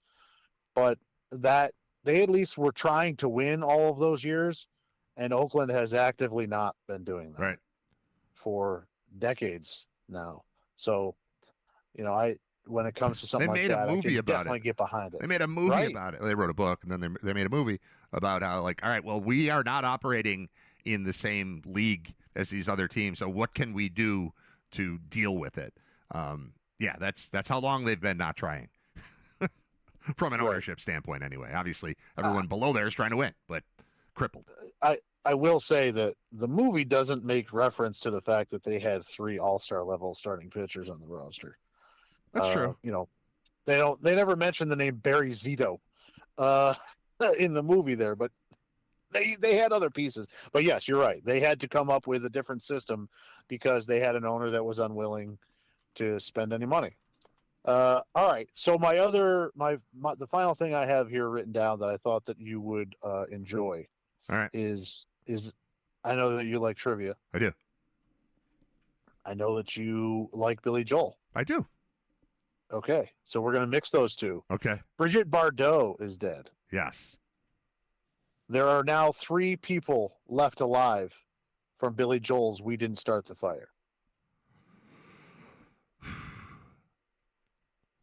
Do North Korea and South Korea count as people? No. Damn it. I thought I had a loophole. Now, I didn't go through the list and actually do the checking myself. This is just off of the internet. Yeah. But they had a chart that looked really official. So I'm going to take this as gospel. 3 people left alive that were mentioned. Yeah, no, Billy I Joel's got We it. Didn't Start the Fire. This is where I would need 4 minutes to go through the song in my head. Well, You yeah, wanna- no, I mean, There's nobody, or I should go near the end of the song because it seems like he was Well, kind of I going in will- order. I will say one of them was just we have talked recently about one of them and them being inducted into a Hall of Fame. This is so hard. This would be like me putting my head down and blocking. If we're out at a bar and I was asked this question, it's like my favorite kind of question, and it's just impossible to do. This is a good Toledo trip question, right for the bus, right, because you ask it around the start of Pennsylvania, and then I'm done answering it somewhere, halfway. Ohio. Yes, halfway between Cleveland and Sandusky. The chat just brought up Chubby Checker. Chubby Checker is one of them, just recently inducted into the Rock and Roll Hall of Fame. Chubby Checker's still alive. Good job, AC Man, in the chat. There is another one that is a musician. Very famous musician. I would Just think. actually, recently had a movie about him. Recently had a movie about him. There was a Springsteen movie he's not mentioned. There was a Bob Dylan movie. Bob Dylan Okay. is number 2. We've got 2. All right, I definitely need a hint again on number 3 because I can't just cycle through the song while I also don't having think a you're going to conversation. get number 3. What if you give me a hint and then I can get number 3? Well, because I don't have a hint ready for him. Okay. It's just a name. You don't know anything about the guy, or you think you might, but you might guess wrong and then feel stupid. Is that where we are? Right. Yeah. Hold on. Let me see if I can come up with something here. All right, I've got time. In the meantime, I will tell you that I've been catching up on the television show The Floor, which is a game show hosted by Rob Lowe. It's on, I think, Fox. And then catching up, and I know that you've watched it, which is why I'm bringing it up, because I do want to talk about it. I've got some thoughts on the show The Floor. And then that led me into an episode of the newest version of Name That Tune, which I don't know if you have seen. I will say, kind of like you said, hey, you like trivia, you like Billy Joel. This is right up your alley.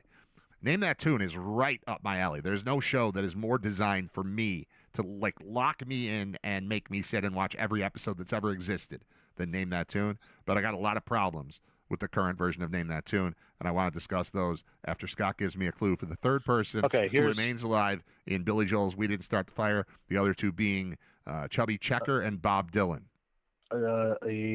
Someone famous in New York City in the mid 80s. Not in a positive way. Bernie Getz. Bernie Getz. All right. Is number 3. He's still AIDS, alive. crack, Bernie Getz. None of those were popular. Well, Bernie Getz was a little popular. Crack was very popular. That's right. I'm thinking of like the media portrayal of it.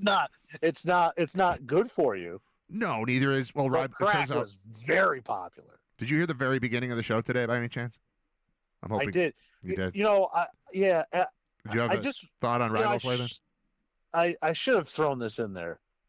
It is astonishing. You are the only human being I've ever known that's eaten at Long John Silver's, and not only that, I took my kids. Just really strive for it. Like you really look forward to it. I do. Well, I did. We went to the Mall of America. Yeah. The largest mall on planet Earth. Yeah. And you went out of your way to find the Long John Silver's at one of the 18 food courts right after lunch. To make sure that you bought. Right, we had lunch, and then you're like, "Ooh, oh my God, Long John Silver's." Yeah. And then I thought I was doing you guys a favor buying a thing of Hush Puppies, and then nobody wanted them. I think Paul had one, and I ate the rest. No, because that's gross. No, it's delicious. Oh my God, it's disgusting. It's disgusting. That was a pistachio Hush Puppy trip. Yeah, that's great. Yeah, I don't know how you're talking about how there's none in Buffalo. I don't know how there's any anywhere. Because you don't eat there. You got to eat it.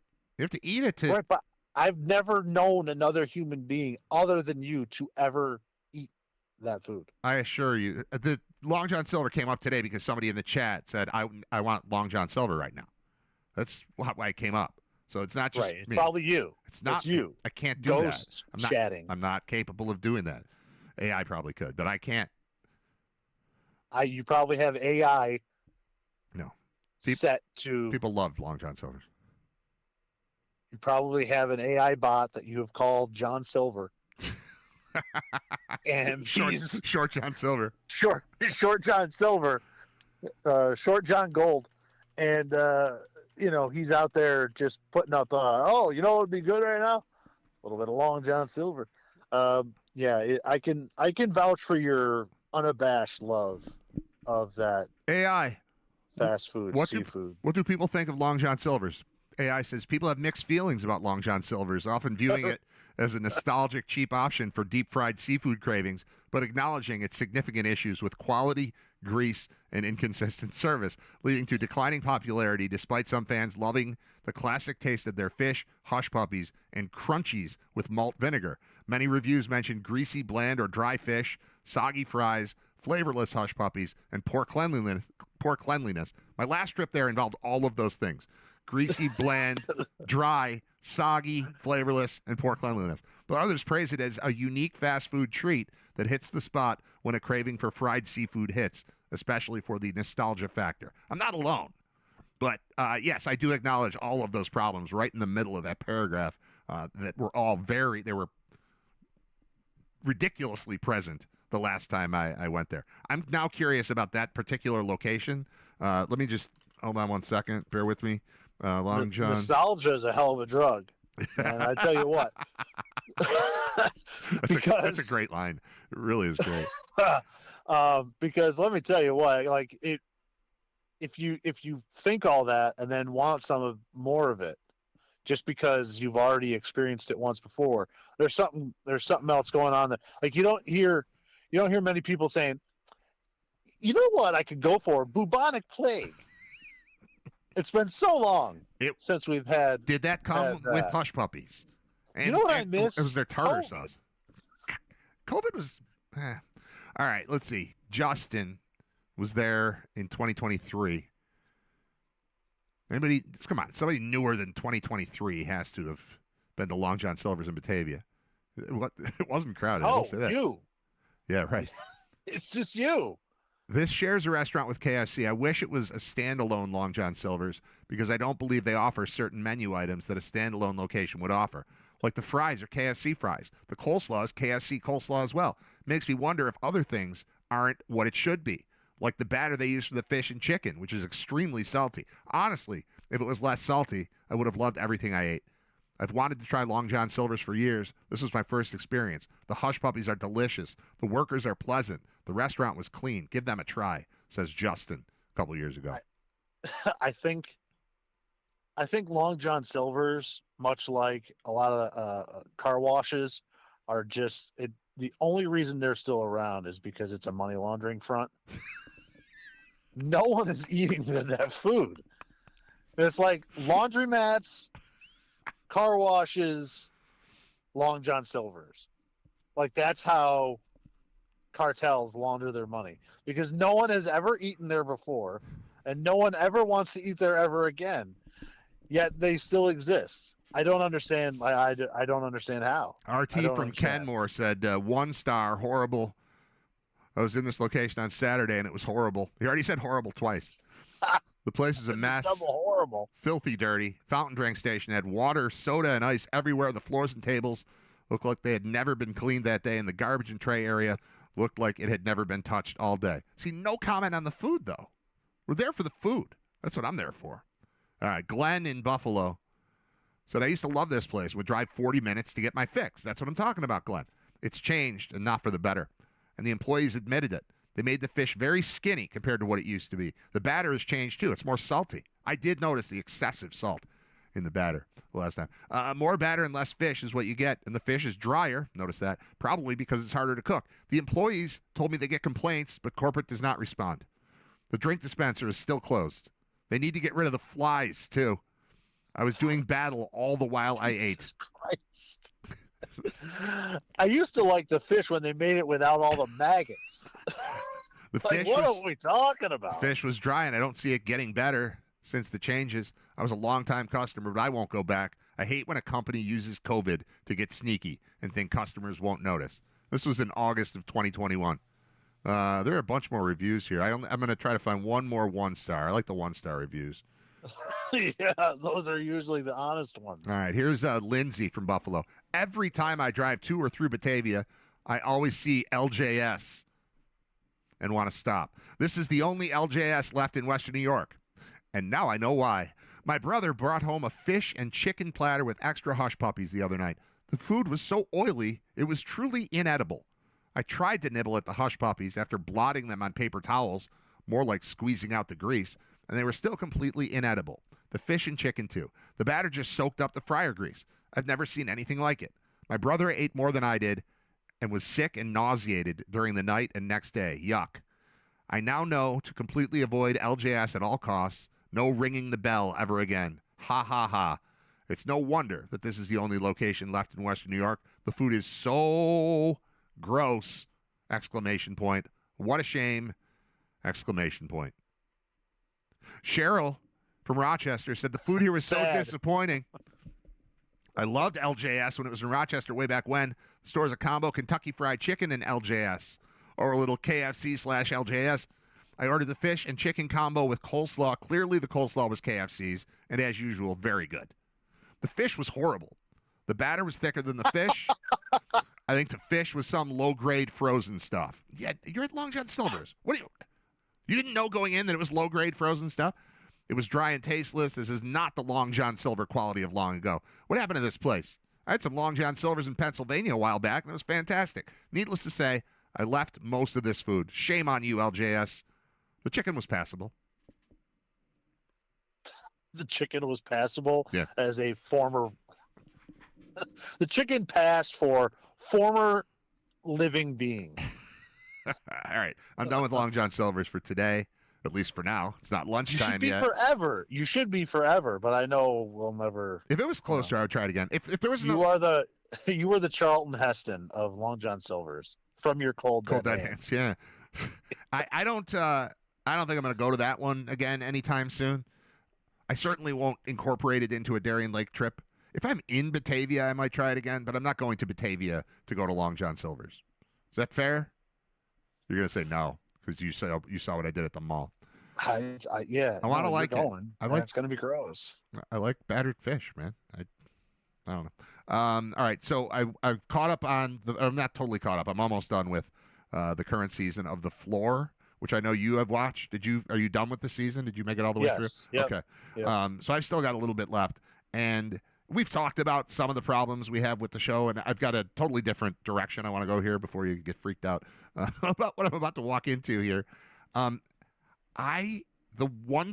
it was just the contests, just the showdowns or whatever they call it, I would be totally fine with the show. And that's what I've been doing now is I just fast forward and watch the thing, find out what the topic is. And for anyone unfamiliar, 2 contestants are up there and a picture will flash up there, and it'll be the one I watched yesterday. One of them was U.S. president, so this one's not pictures. But it would list 3 facts about a president, and you had to name the president. There's a clock going on each of you, and once you answer it, it passes to the other person, and you go back and forth. The longer you're stuck, your clock is going down, down, down. If you have to pass on something, they punish you with 5 seconds off or whatever, 3 seconds off. It's a good format. What I cannot take is the editing, the reactions of the people on the floor, where like they'll show a picture of Jane Goodall, and then the person who's up there trying to answer gets stuck and says pass, and then they cut to some guy who has never even heard of Jane Goodall, who's rolling his eyes like, how did she not know Jane Goodall? And I know that dude didn't know Jane Goodall, and it's all edited. You don't even know that the reaction. It's not necessarily in real time. It just feels so incredibly edited that I know I like talk about AI a lot, but it feels so fake. Like it's not, like I'm being lied to. There's no way that person reacted to what that person said. Like that might have happened when Homer Simpson was up there and the category was The Simpsons, and the first person goes, I don't know. Like, oh, how do you not know Homer Simpson? I get that. But like obscure things, like how do you not know parchment paper? And the way they cut it, Rob Lowe, they cut to Rob Lowe, like looking at the camera, Rob like, Lowe. Can you believe me? Once a duel, yeah. Yeah. I don't even mind the Rob part as much as the people on the floor who are reacting as if this is crazy, that somebody doesn't know something that nobody knows or that very few people know. There's nothing shocking about a person not knowing a thing. You're supposed to get things wrong or the game wouldn't work. You're not supposed to know everything or the game wouldn't work. And people don't, and then they put these reactions in like it's crazy. That said, the fakeness of the editing of that show taken to the extreme is Name That Tune. Have you seen the latest incarnation of Name That Tune? I've seen a little bit of it, yes. Holy crap. So the first one I see, I didn't even know the show was back on the air, and I loved the show as a kid. And it's, like I said, it's music and it's trivia, so kind of. So I'm in theory. The first one they do, the first song I saw was U2 1. Is it getting better? Do you feel the same? They have a live band there. They're not just playing the actual song. It's a live band. It's led by Randy Jackson of American Idol fame. And he's at a piano. And then there's this whole live band around him with a bunch of singers and everything. It's very glossy. But clearly, nobody's playing and nobody's singing. They're lip syncing.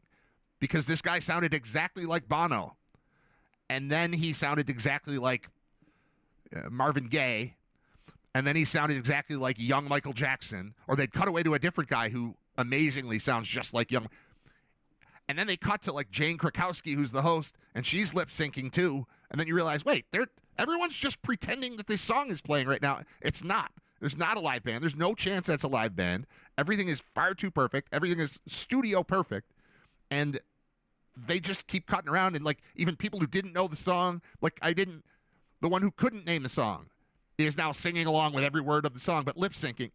It's the fakest thing I've ever seen, and I wanted to love it, and I cannot.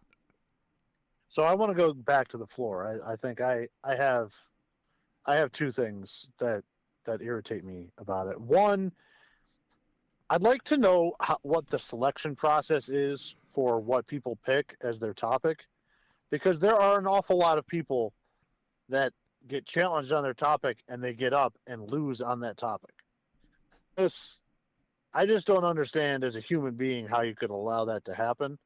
Like some of them are like you get to the 40th question and eventually, whether you're just answering a half second slower than the other person, you lose. But there's so many of them that's like, oh, I'm going to challenge this person on state quarters. And they get up there and apparently don't know more than 10 states in the union. How did that happen? How are the topics selected? Because obviously there has to be some type of somebody saying general knowledge, or else you and I could go on there and be like, who wants to challenge me on UB kickers? Right. But they do allow for some of that, though. It'll be like, stuff in my garden. Like, wait, how did you get that one? This guy got stuck with, like you said, state quarters, and you're Right. getting away with things in your some of them are very specific, and it's bizarre. And the other thing is, I'd like to know what the judge criteria is on some of these answers, because it's really annoying how sometimes somebody can say dinosaur and it's fine. And sometimes they'll say dinosaur and nothing happens because they're waiting for you to say Tyrannosaurus Rex. Yep. And it's annoying because somebody will say, nail clipper, but they're looking for a more specific grooming title of what it is, when really it's just a nail clipper, but they're looking for nail scissors, or they want fingernail clipper, not nail clipper. Right. They want finger or toe. And then sometimes right. it's like, they'll show a dog and somebody will be like, dog. And that's fine. Right. And it really bothers me. The other thing that bothers me, there's a third thing here that just popped into my head now. It really bothers me when they get into battles and it will be like football players, for instance. And somehow it always winds up being, or let's say periodic table elements. And somehow it always seems to be imbalanced, that one person will get carbon, hydrogen, right. oxygen, and the other person is getting magnesium, basalt. Yeah. Right. Like, Einsteinium. Like, and it feels so unbalanced. Somebody will go through and after 10 seconds finally get it, and then it'll go to the other one and it's oxygen. And a half second, and then it's right back in this other person's lap. Yeah. It feels sometimes that, I don't know if it's random, I don't know if it's computerized, I don't know what it is, but sometimes it can feel very imbalanced. There's something so fake about it that it almost makes me feel like the show doesn't exist and it's a simulation. Here's another problem. So let's say it's football, great quarterbacks. I know great quarterbacks. And it comes to me, and there's a picture of a guy wearing Steelers 12, and I'm like, Larry Bradshaw. And it's just silence. I'm like, Larry Bradshaw, pass. And then Terry Bradshaw pops up on the screen. I'm like, damn it. And it goes to the next one. And I go, Marino. Ding. And I'm fine. I didn't have to say a first. So saying a wrong first name makes it wrong, but saying no first name is right. But they don't tell you, like, just say the last name. It's just, I don't know. There's a lot of flaws. Also, there have been times when I've wanted a replay challenge, with the clock, where things are running. It gets pretty heated, as this guy's got 3 seconds left and she's got 2 seconds left, and she says it, but the light is kind of coming on. And like, there should be some kind of review in place, but it's, again, just a sign that I've never felt more like a show was being packaged. Aside from watching Name That Tune, which was like this times 3. Let's go to Gene's territory to see what he thinks about the rules review. I kind of want that. That one time I've seen somebody going, and then that just got edited out. Like, it ended, and they were done, and they went, what? And that was gone, and then they were smiling because they edited out the part where they're like, shut up and get off the stage. I can't stop watching it. Like, I want to see all the contests. They're fun. The little fun. games, it's fun. But, man, is it poorly constructed as a game. It's poorly constructed as a game. It's cool as entertainment, and that's all they're doing. But I don't know. I did see an interview once with Rob Lowe, and I never checked this or anything, looked it up, but it was a conversation where they were talking about how there's so much of Hollywood now is not in Hollywood anymore. It's not in California. And Rob Lowe mentioned that they shoot the floor over 2 days in Ireland, I Ireland. believe, because it's so much cheaper over there. It's cheaper to take fly everyone. all of the contestants to Wow. Ireland for 3-4 days and shoot it over there than it is to do it in California. And he's like, he was talking about how it's it's sad because it, that sucks for California, but Yeah. that they shoot it over there. I get the Vancouver thing, like when all kinds of productions started going up there, and I get Toronto. Toronto, yeah. And even like, New Mexico, like Breaking Bad, New Mexico, and there's an Atlanta thing, a lot of that having to do with Tyler Perry. There's a North Carolina thing based around like Wilmington that's been going on for years with like Kevin Williamson, going back to Dawson's Creek and Scream and all that kind of stuff. Like that's been going on for a while. But Ireland, taking a game show to Ireland, a game show that has 100 contestants to Ireland, tells me they're doing something wrong in California. Well, it does explain how they get away with, and this was a question that my younger son asked a couple of seasons ago, but it remains. He noticed, he's like, how do these guys not smell? How do these people not smell? And I'm like, what do you mean? He's like, they're wear the same thing every show. And then I noticed, like, well, yeah, they do. They are wearing the same clothes every episode. And it makes sense finding out that they just, whatever it is, 10 episodes and they do 5 and 5. But other shows do that. Jeopardy does that, but they change their clothing.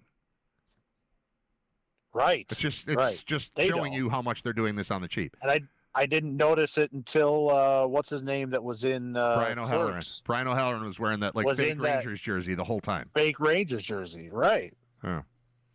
And I was like, yeah, no, you're right. And they don't smell because it's just all day. I mean, they might smell. No, I mean they could smell. You know who smells great? Me. I took a shower at 7:15 this morning. It had been a while. Man. Yeah, thanks. Honestly, good for you. Hey, Harbaugh.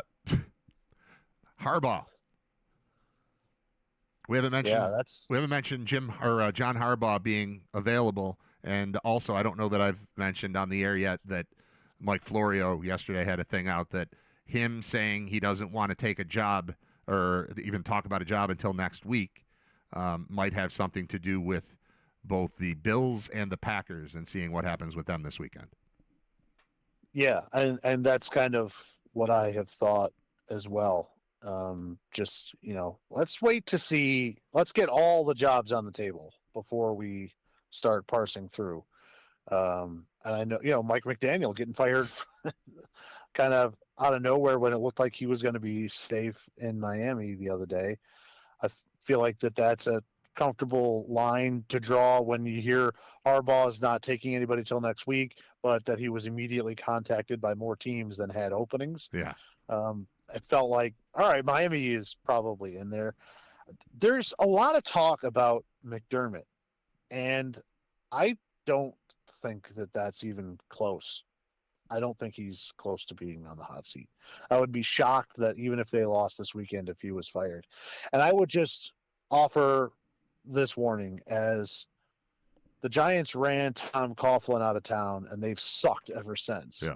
Having these coaches that can at least make you in contention every year. There's something to be said for that. There's something to be said for that. Going 2 decades without being relevant in the NFL, and then he shows up and 7 of 8 years you're in the playoffs is something. And just be careful. Just be real careful what you wish for. As far as Harbaugh is concerned, I find it very, very interesting that the Ravens basically picked Lamar over a Super Bowl winning head coach that constantly had them in contention to win the division and win a Super Bowl. Look at Lamar in Baltimore. Were they, you hear all the time Lamar's the only 2-time MVP that hasn't made a Super Bowl. Is that because of John Harbaugh, or is that because Lamar sucks in the playoffs and he's a turnover machine whenever he plays good teams? Because I don't remember John Harbaugh ever making any type of decisions where he's like, all right, no, I don't want to run it. I'm going to call interception. I call fumble. I call fumble. I call run That's backwards not and take him. us out of field goal range. Right. That field goal missing at Pittsburgh the other day. It's not him. It's not him. There wasn't any decisions in that game that were made by him that were bad. That a head coach has purview over. Like, I don't get it, and I don't know if he's ready for it. But Lamar better be ready for the pressure to be ramped up on him, because it's all on him now. There is nobody else there to take the blame. And Harbaugh was very good about always standing up and taking all those bullets. There's not a lot of coaches that are willing to do that. These newer breeds of coaches are more likely to stand up there and say, yeah, we didn't execute. Yeah, no. Which is basically saying the play wasn't wrong. The players suck. So get ready, man.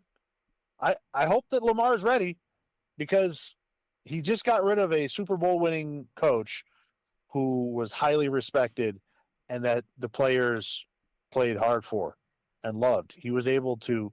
John Harbaugh is a big reason of why the Ravens are the Ravens. Billick had the one run, and then Harbaugh came in and kind of rebuilt them, and they had several runs. And let's not forget Harbaugh's Super Bowl was with Joe Flacco, not with Lamar.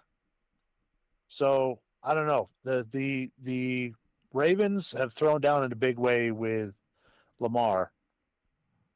I know he's got the 2 MVPs, but people that watch football and actually understand what's going on and see a lot of it know what's going to happen most of the time with him. When the rubber meets the road, he gets kept in the pocket and faces some pressure, he's going to turn the ball over. And that's not just me guessing. That's me seeing him every time do that. And they could very much and very easily be in a be careful what you wish for type of mode. Like, what type of coach are the Ravens going to be looking for? Somebody that's consistent, that's disciplined, that has support of his players, and has extensive playoff experience, that have, if possible, has won a Super Bowl. I mean, you're describing the guy you just canned. Sure. So good luck. Good luck finding something else like that. So he's immediately the top candidate for the Giants, right? And then do you think that the Giants are appealing enough to him? I think the Giants are appealing. I think the fact that they have a young quarterback is appealing. I think the thing that is the wild card is Joe Schoen. What is Shane's status, and how does that play into a head coach feeling comfortable going there? They said that Shane is staying on, but they didn't say Joe Schoen is getting an extension. And there's a big difference there. You know, it's very possible that an established coach like that is probably going to want a good amount of say over the players. I think Shane is actually the right guy for that, because he gave Daboll everything he asked for. If you look at the Dart trade and you see the behind the scenes stuff, it's him saying, is this the guy you want? This is the guy you definitely want. And then he goes out, makes the trade, and gets him. So I think it could work, but it's the wild card in the whole thing. I think it's Harbaugh or Stefanski. I think the best possible thing that could happen for the Giants is that a guy like Stefanski gets left out and doesn't get a job and is able to come back and possibly be an offensive coordinator. Yeah. And you can have that experience there as well for your young quarterback. I'm intrigued by Stefanski a little bit, but, you know, the guy, there's a lot of losses in that column that at a certain point it's tough to get over. I know it's Cleveland, but it still counts. It's still the NFL. There's a lot of L's there in that resume. All right. Well, last one, I promise. Does the firing of Mike McDaniel to you in any way indicate that they've had a conversation that they feel positive about? Because to me, that doesn't look like a super appealing job. But, we heard the rumors that, like you said, more teams inquiring about him than there were openings, and then suddenly there's a new opening that obviously implies Miami was among the teams interested. Do they fire him without any knowledge that Harbaugh is expressing strong mutual interest? Not that I've seen.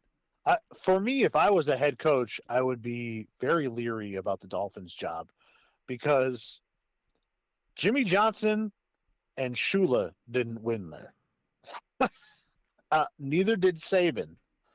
Those are three of the best coaches to ever coach anything ever.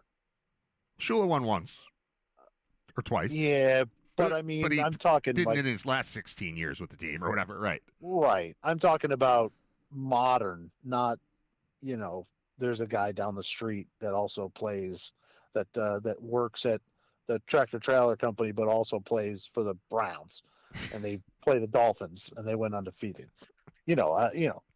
I'm talking modern. I got you. I know I know it is, and I know that he did, but I'm just talking about. It's been a while. Shula's got the most wins, and then you gave him the quarterback with the most yards, and they didn't win. Right.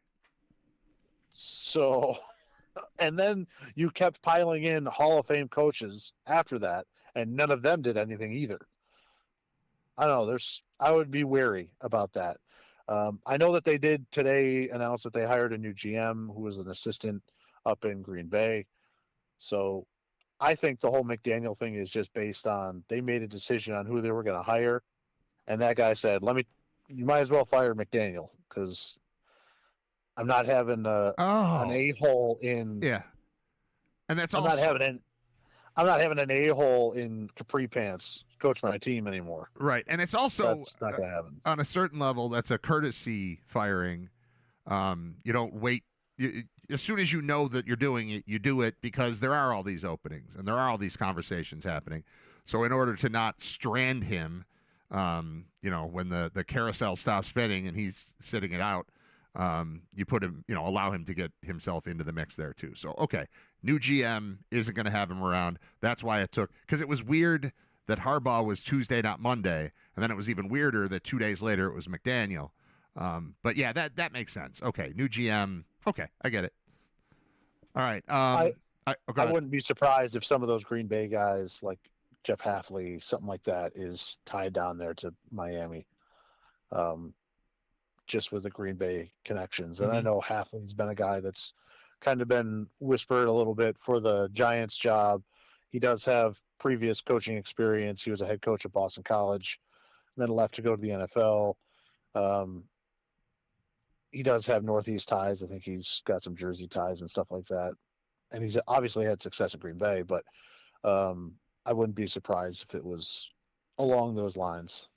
All right. And one thing I didn't note earlier is that this is the first time in Riter Radio history that your lock and Bob's lock for the weekend are the same pick. Indiana over Oregon, the lock from both of you heading into the weekend. Scott, enjoy the great weekend of football, and I'll talk to you while it's still kind of going on because there's a Monday night playoff game as well, but we'll have our championship opponents decided in college by Monday, by tonight, and then 5 NFL playoff games between now and the next time we speak, which will be Monday morning right around 11 o'clock. Thanks, man. All right. Talk to you later. All right. There goes Scott Wilson, who is kind enough to join us twice a week. Major part of the show and major part of episode 240. We just went an hour and 23 minutes. And, I mean, that was more than an hour with Scott. It's a lot of Scott. I like it. Is there anything else I didn't get to? I didn't promote Brain Vault, but tickets for Brain Vault will be available soon at thecasbuffalo.com. I would anticipate maybe today. And the first incarnation of that will be, or the first edition, first episode, the debut of Brain Vault, the new live trivia show at the Cas in South Buffalo, hosted by me, will be on Tuesday, January 20th. Unless the tickets don't go on sale, in which case we're pushing it back. But I think the tickets will be on sale very soon. That'll do it. Thanks for listening, contributing. Thanks for the whole week. We did a full week, finally, after spotty performances during holidays. That stuff's done. It's playoff time. Talk to you on Monday, hopefully about a Bills victory. Hopefully about a Chargers victory too. I'd like to see that. If there's a team, all right, real quick. Sorry. Who was it? Now I'm forgetting who it was. Some, veteran NFL GM, personnel person, somebody who gets it. Could have been Belichick. It wasn't. Somebody like him. They asked, hey, who are the teams to beat in the playoffs this year? And he's like, well, I like Denver and Seattle. And I would have just hung up. Like, you can't pick the 1 seeds as the teams to beat. Pick something else. Do something else. But that was the thing. But I don't know. I don't believe in many of these teams. I wouldn't trust many of these teams with my with my hard-earned cash or with my life or with what I don't know. I don't know what's going to happen in these games. Most of them just feel like toss-ups to me. Houston feels like it'll beat Pittsburgh. The rest of them, and that's going to be wrong too. Aaron Rodgers will hit the fountain of youth and show up for a game. No predictions coming from me. You got predictions from my kid yesterday. You can go back to episode 239 and find those. No predictions from me. I'm just looking forward to a fun weekend of football. Go Bills. We'll talk to you on Monday. Thank you for listening to episode 240 of Riter Radio, brought to you by Brian Janik, thefinancialguys.com. We'll be back with you on Monday. Bye. What are you doing for lunch? I don't know. I have a turkey sandwich. We're gonna go around the corner. I think you should come with us. This is a great place. Okay. We brought you a shirt. You get out of here? Will you get out of here? Will you? Now, will you go to lunch? Go to lunch. Will you go to lunch? People now have the information.